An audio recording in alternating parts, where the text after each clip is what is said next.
In the previous lecture, we have completed replication of DNA in prokaryotes. In this lecture, we will be discussing about DNA replication in eukaryotes. So replication, as we know now, is the process by which two identical copies of the original DNA strand are produced.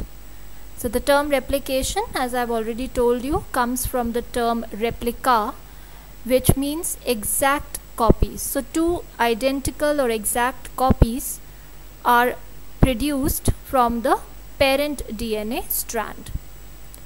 Now this process of DNA replication proceeds in three steps, that is initiation, elongation and termination. Like in prokaryotes, in eukaryotes also, it is a semi-conservative mechanism of DNA replication. Now we'll be taking these three steps one at a time. Starting from initiation, we'll move on to elongation and then finally to termination.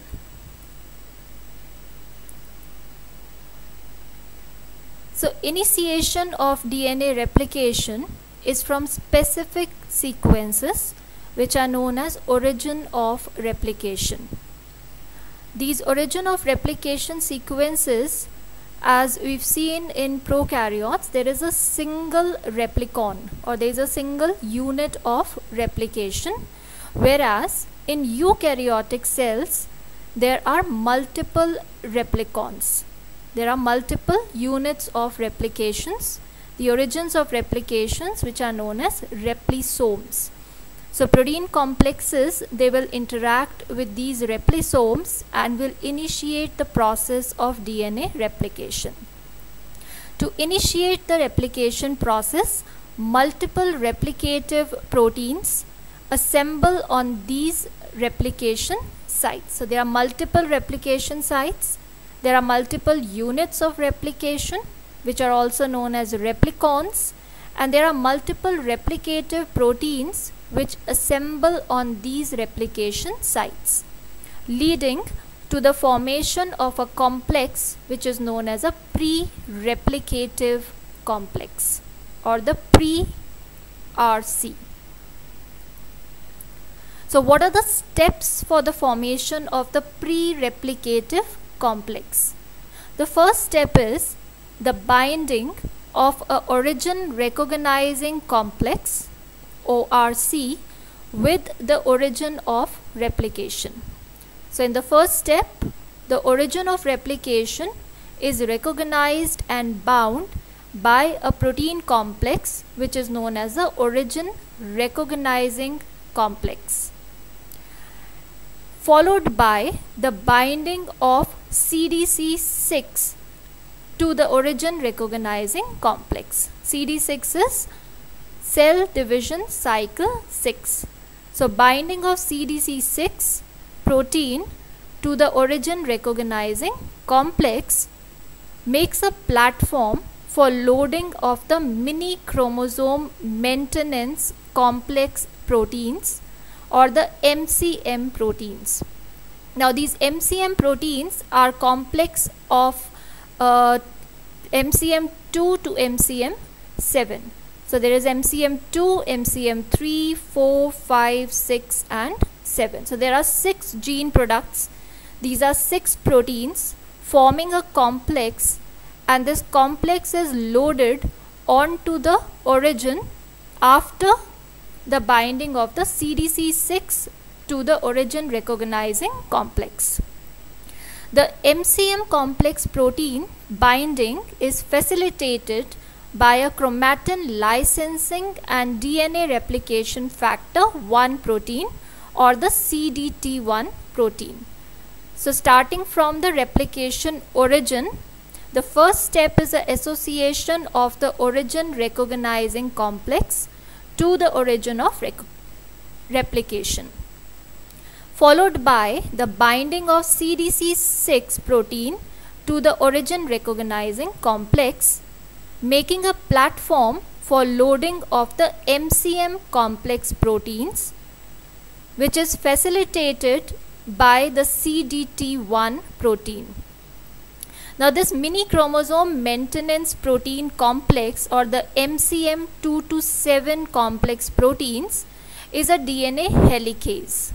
So helicases, we know, are enzymes which will use energy to melt the hydrogen bond between the DNA strands to open the parental DNA strands, on which the daughter DNA strand formation will then take place. So this MCM complex is a DNA helix which is essential for replication of the genomic DNA. This complex consists of 6 gene products, MCM2 to MCM7. These 6 proteins, they come together, form a hexamer, that's a heterohexamer, and will then function as a helicase, opening up the strands of the DNA. Now the proper stable association of the MCM2 to 7 complex with the replication origin requires the origin recognizing complex, it requires CDC6, and it requires CDT1. So ORC, CDC6 and CDT1 together are required for stable association of MCM2 to 7 complex with replicative origins, and this is happening during the G1 phase of the cell cycle. Now after the formation of the pre-replicative complex, this complex is then activated, and that activation is by phosphorylation. So 2 kinases are involved at this step to activate the complex that is formed during the G1 phase of the cell cycle. These 2 kinases are, number 1, there is cyclin dependent kinase 2 or CDK2, and DBF4 dependent kinase or the DDK. The counterpart of DBF4 in mammals is CDC7. So there are 2 kinases involved here, CDK and DDK. Now these 2 kinases will help to transit this complex, the pre-replicative complex, to the initiation complex, and also transition of the cell cycle from the G1 phase to the S phase. So CDK and DDK help transition the pre-replicative complex to the initiation complex prior to the initiation of DNA replication. Now during this transformation, the pre-replicative complex is disassembled. So what happens in disassembly is CDC6 protein that was associated at the time of formation of pre-replicative complex is lost, creating the initiation complex.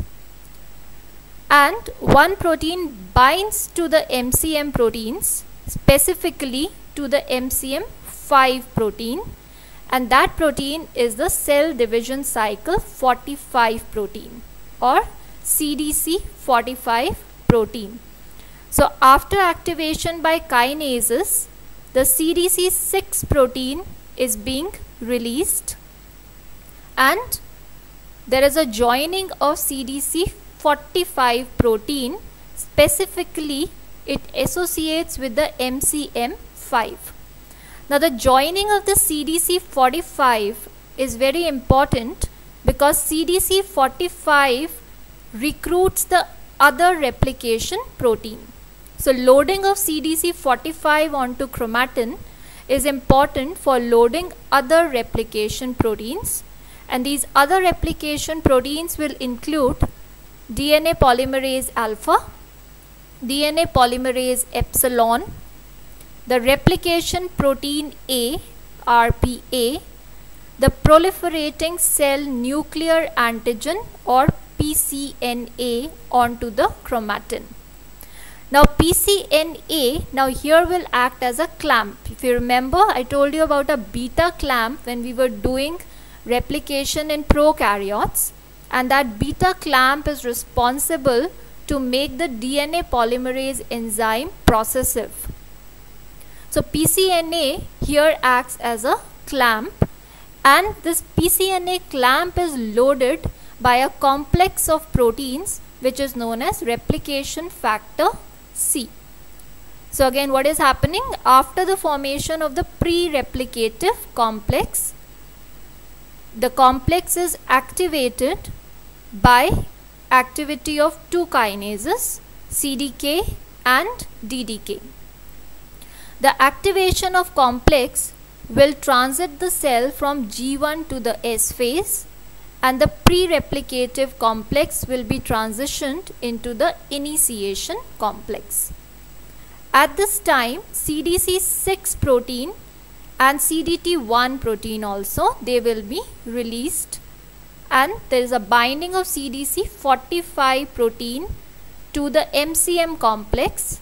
It physically associates with MCM5. Now CDC45 helps in the loading of other replicative proteins. Now this 6 mini chromosome maintenance protein, which I have told you act as helicases, the MCM2 to 7 proteins, and the CDC45 protein, which acts after the CDC6 is released. Now these two are required for the proper initiation as well as elongation of the DNA during replication. So initiation of replication, elongation of replication requires the association of the MCM protein complex with CDC45. And there is one more molecule that joins. It's a complex of proteins again. It is GINS. Now this GINS protein complex is essential for interaction of MCM and CDC45 at the origin of replication during initiation as well as during elongation. Now this GINS is a complex which is made up of 4 small proteins. These 4 proteins are SLD5, also known as CDC105, PSF1, also CDC101, PSF2 or CDC102, and PSF3 or CDC103. GINS stands for Go, Ichi, Ni, San, which means 5 coming from here, 1 coming from here, 2 coming from here, and 3 coming from here. So it is 5, 1, 2, 3, or in Japanese it is Go, Ichi, Ni, San. So that is what it stands for, GINS, Go, Ichi, Ni, San. Now GINS is responsible for proper interaction of MCM and CDC45 at the origin of replication during initiation as well as at the time of elongation. So CDC45, MCM2 to 7 and GINS together form the helicase, which is the CMG helicase. C coming from CDC45, M coming from MCM2 to 7 and G coming from GINS. So CMG helicase is the replicative helicase of the unit of replication. Now this MCM2 to 7 complex alone, it has a weak helicase activity, and this activity is increased, it is enhanced by the binding of CDC45 and GINS. So throughout the process of replication, throughout initiation and elongation, CDC45, MCM2 to 7 and GINS activity is required, and they together form the helicase, which is responsible for the complete initiation and elongation process. So this image shows what we've already studied. It's a summarization. We have the origin of replication, the binding of the origin recognizing complex, followed by binding of CDC6, which makes a platform for binding of the MCM complex. As you can see in this picture, it is a complex of 6 proteins coming from 6 genes. So it's a product of 6 genes forming a heterohexamer. This heterohexamer is accompanied by the CDT1 protein to the origin recognizing complex. So after the formation of this complex or the pre-replicative complex during the G1 phase, the activation of this complex is required. So it requires 2 kinases, CDK and DDK, leading to phosphorylation and removal or release of CDC6 as well as CDT1. So now we have the origin recognizing complex along with the MCM complexes bound, followed by the transition into the S phase. So in the S phase, 2 more molecules or complexes will bind. One is CDC45 protein, and there is a complex of 4 proteins which is GINS. So at the 2 replication forks, 2 complexes of MCM, CDC45 and GINS bind.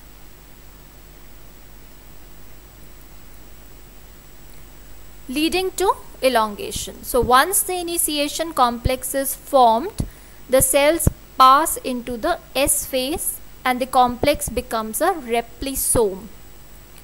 Eukaryotic replisome complex is responsible for coordinating DNA replication. So replication on the leading strand and the lagging strand is performed by DNA polymerase epsilon and DNA polymerase delta. Apart from DNA polymerases, many replisome factors are also involved. These include claspin. Now, claspin is a protein required for checkpoint mediated cell cycle arrest in response to inhibition of DNA replication or to DNA damage induced by both ionizing as well as ultraviolet irradiation. It can also bind specifically to branched DNA structures and may associate with S-phase chromatin following formation of the pre-replication complex. It might monitor the integrity of the DNA replication forks. Another protein known as AND1 protein. AND1 stands for acidic nucleoplasmic DNA binding protein. Now this AND1 is a homodimeric protein required for homologous recombination repair. SSB or the single strand DNA binding proteins, the function is the same that we've already studied in prokaryotic DNA replication. Then there is a clamp loader that will load the pCNA, proliferating cell nuclear antigen, which acts as a clamp to make the DNA polymerase enzyme processive, and there is a fork protection complex. All these factors are responsible for regulating polymerase function and coordinating DNA synthesis, with the unwinding of the template strand being performed by the CMG helicase complex. Now, as the DNA is unwinding, positive supercoils are introduced in the DNA. These supercoils would cause the DNA replication to halt if they are not removed. So there are certain specific enzymes known as topoisomerases which are responsible for removing these supercoils ahead of the replication fork. So topoisomerases also we've already covered at the time of prokaryotic DNA replication. Now once the complex forms and the cell is passed on into the S phase, the unwinding of the DNA strand takes place by the enzyme helicase, leading to the opening of the DNA strands exposure of the two DNA templates on which the daughter strand synthesis will now take place. The daughter strand synthesis is catalyzed by the enzyme that are known as DNA polymerase enzymes. There are a total of 15 DNA polymerase enzymes that have been identified till now. Only 3 are known to be involved directly in the replication process. These are DNA polymerase alpha, DNA polymerase epsilon, and DNA polymerase delta. A DNA polymerase alpha is also known as a replicative primase. This enzyme, DNA polymerase alpha, associated with the enzyme primase, forms RNA primer. These primers are about 8 to 10 nucleotides long. After the formation of the primer, DNA polymerase alpha elongates this primer by about 20 nucleotides and then leaves the place for the other polymerases to act. It also fills the gap after the primer is removed by RNase H. Another protein, that is MCM10, is essential for chromosome replication, and it interacts with the mini chromosome maintenance 2 to 7 helicase, the MCM 2 to 7 helicase, that is loaded in an inactive form at origins of DNA replication. The function of this MCM10 is to act as a chaperone. It acts as a chaperone.